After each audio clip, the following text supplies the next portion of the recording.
Hello friends, एक बार फिर आपको बहुत बहुत स्वागत है। यूपी स्कॉलरशिप का फॉर्म ऑनलाइन फिल करते समय माइनॉरिटी कैटेगरी के स्टूडेंट्स के सामने कई तरह की प्रॉब्लम्स आ जाती हैं। कई बार स्टूडेंट्स यहाँ पर कंफ्यूज हो जाते हैं कि उनका जो स्कॉलरशिप फॉर्म है वो जनरल कैटेगरी में फिल किया जाएगा या ओबीसी में या फिर माइनॉरिटी कैटेगरी में, क्योंकि जो माइनॉरिटी कैटेगरी के स्टूडेंट्स हैं वो ऑलरेडी किसी ना किसी कैटेगरी से बिलोंग करते रहते हैं। ठीक है, तो यहाँ पर साफ साफ ऊपर की तरफ लिखकर बता दिया जाता है कि अल्पसंख्यक पिछड़े वर्ग के जो छात्राएं हैं उन्हें केवल अल्पसंख्यक कल्याण विभाग में ही आवेदन करेंगे। ठीक है, तो इनके कई बार स्टूडेंट्स कंफ्यूज हो जाते हैं, तो आज की इस वीडियो में आपको समझाने वाला हूं कि आपको कंफ्यूज नहीं होना है। इसके साथ ही और स्टूडेंट्स के कई सारे कमेंट्स आते, जैसे कि एक कमेंट्स आप स्क्रीन पर यहाँ पर देख पा रहे होंगे। यहाँ पर एक कमेंट्स आया है कि एक इंपॉर्टेंट क्वेश्चन है, अगर आप माइनॉरिटी से रिलेटेड हैं और ओबीसी सर्टिफिकेट आपके पास है तो आपका फॉर्म किस में फिल किया जाएगा, ओबीसी में फिल किया जाएगा या फिर माइनॉरिटी में फिल किया जाएगा। इसी तरह से और भी कई सारे कमेंट्स यहाँ पर आते रहते हैं कि इनकम सर्टिफिकेट यहाँ पर कौन से किसका लगेगा, स्टूडेंट्स का लगेगा या फादर का लगेगा। इसके साथ ही इस तरह से यहाँ पर और कमेंट्स आप देख सकते होंगे, how to fill general category Muslim students form. जो मुस्लिम स्टूडेंट्स होते हैं वो जनरल कैटेगरी से भी बिलोंग करते हैं और ओबीसी कैटेगरी से भी बिलोंग करते हैं। तो स्टूडेंट्स कई बार कंफ्यूज हो जाते हैं कि फॉर्म इस जनरल में फिल किया जाएगा या ओबीसी में या फिर वो माइनॉरिटी में फिल किया जाएगा। तो इस तरह से स्टूडेंट्स के यहाँ पर जो कंफ्यूजन है वो बनी रहती है। तो आज की इस वीडियो में आपकी ये कंफ्यूजन दूर होने वाली है। आप वीडियो में एंड तक बने रहिएगा। अगर आप चैनल पर नए तो चैनल को सब्सक्राइब कर लीजिए और इस वीडियो को अपने अदर फ्रेंड्स के साथ भी शेयर कर दीजिए। तो सभी स्टूडेंट्स बिल्कुल ध्यान से यहाँ पर समझ लें। ठीक है, आपको अगर यहाँ पर आप देख लीजिएगा इस साइड में आकर, अगर आप एक मुस्लिम स्टूडेंट्स हैं, ठीक है, आपका रिलीजन मुस्लिम है, यहाँ पर ये रिलीजन लिखे हुए हैं सारे, क्या है ये सारे रिलीजन लिखे हुए हैं और ये टोटल 6 रिलीजन होंगे आपके। ठीक है, 1 2 3 4 5 6। अगर आप इन 6 रिलीजन यानी कि इन धर्मों से बिलोंग करते हैं, आपका धर्म अगर मुस्लिम है, सिख है, ईसाई है, बौद्ध है, जैन है या पारसी है, अगर आप इन धर्मों के स्टूडेंट्स हैं, आपका ये धर्म है, ठीक है, तो आपको कहीं पर भी नहीं जाना है। आपको आंखें बंद करके ये वाला फॉर्म फिल करना है इस वाले ऑप्शन से। ठीक है, जितने भी मुस्लिम स्टूडेंट्स हैं, सिख स्टूडेंट्स हैं, ईसाई, बौद्ध, जैन, पारसी स्टूडेंट्स हैं, जितने भी, ठीक है, चाहे वो किसी भी क्लास का फॉर्म हो, आपको इन ऑप्शन को चूज करना है। जैसे कि अगर आप 9th और 10th क्लास के स्टूडेंट्स होंगे तो प्री मैट्रिक का ऑप्शन चूज करना है।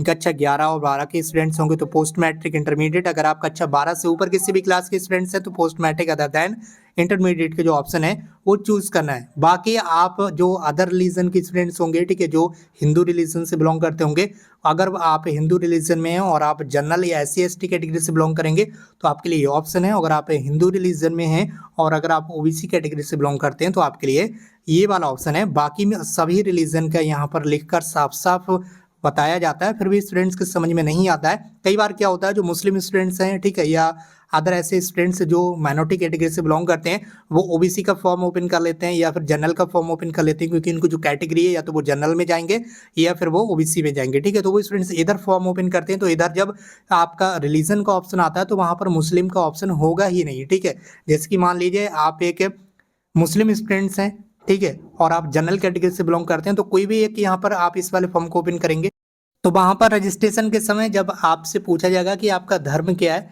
धर्म सिलेक्ट कीजिए, तो यहाँ पर आपका मुस्लिम धर्म या जो अदर धर्म है वो कोई सा धर्म आएगा ही नहीं। ठीक है, जिसकी यहाँ पर आप डिस्ट्रिक्ट सिलेक्ट करेंगे, कोई भी एक डिस्ट्रिक्ट आपने सिलेक्ट कर लीजिए।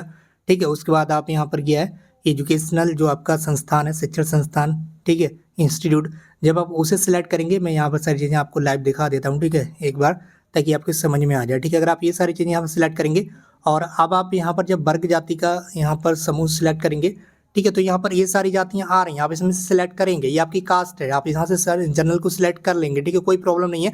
लेकिन जैसे ही आप रिलीजन वाले 4th नंबर वाली कॉलम पर जाएंगे, धर्म वाली कॉलम पर जाएंगे, तो वहाँ पर आपका रिलीजन आएगा ही नहीं, वहाँ पर केवल और केवल आपका हिंदू धर्म ही दिखाएगा। ठीक है, तो जिस वजह से आप लोग परेशान होते हैं, जिसकी ये 3 ऑप्शन आपने चूज कर लिया। अब जब आप यहाँ धर्म वाले ऑप्शन पर आएंगे, ये रिलीजन वाला ऑप्शन, तो इसमें वो रिलीजन आएगा ही नहीं जिस रिलीजन से आप बिलोंग करते हैं। इसलिए वीडियो की स्टार्टिंग में जो चीज़ मैंने आपको समझाई है, ठीक है, यहाँ पर आप देख लीजिए, केवल हिंदू धर्म ही यहाँ पर दिखाएगा। अगर आप जनरल, SC/ST या ओबीसी का फॉर्म फिल करेंगे तो यहाँ पर हिंदू धर्म ही लिखा हुआ आएगा। इसलिए जितने भी आप यहाँ पर मुस्लिम स्टूडेंट्स हैं, ठीक है, सिख स्टूडेंट्स हैं, जैन स्टूडेंट्स हैं, ठीक है, इसके अलावा जो पारसी स्टूडेंट्स हैं, ठीक है, और जो 2 रिलीजन और बच्चे, ठीक है, वो सभी स्टूडेंट्स क्या करेंगे, अपना माइनॉरिटी कैटेगरी का फॉर्म फिल करेंगे। ये चीज़ आपको ध्यान रखना है, तभी आपका जो फॉर्म है वो सही तरीके से फिल हो पाएगा और तभी आपका जो फॉर्म है उसमें आपका रिलीजन शो होगा। ठीक है, अगर आप इधर उधर कोई दूसरा ऑप्शन से फॉर्म फिल करेंगे माइनॉरिटी के अलावा, तो वहाँ पर आपको प्रॉब्लम होगी। इसके साथ ही कई सारे स्टूडेंट्स के कमेंट्स आते हैं कि इनकम सर्टिफिकेट किसका लगेगा, तो ये आपके कॉलेज के ऊपर डिपेंड करता है। बाकी 9th 10th 11th और 12th तक तो आपके फादर का ही जो इनकम सर्टिफिकेट है वो चलता है, यानी कि पेरेंट्स का इनकम सर्टिफिकेट चलता है। अगर पिताजी नहीं है तो माता के नाम से इनकम सर्टिफिकेट बन जाता है, उनका चल जाता है। लेकिन जो हायर क्लासेस होते हैं डिग्री कॉलेजेस में, जब आप पढ़ाई करने के लिए जाते हैं तो वहाँ पर आप चाहे तो अपना इनकम सर्टिफिकेट भी लगा सकते हैं। लेकिन अगर आपके पेरेंट्स हैं, ठीक है, और आप अनमैरिड हैं, तब आप अपना इनकम सर्टिफिकेट ना लगाएं, पेरेंट्स का ही लगाएं।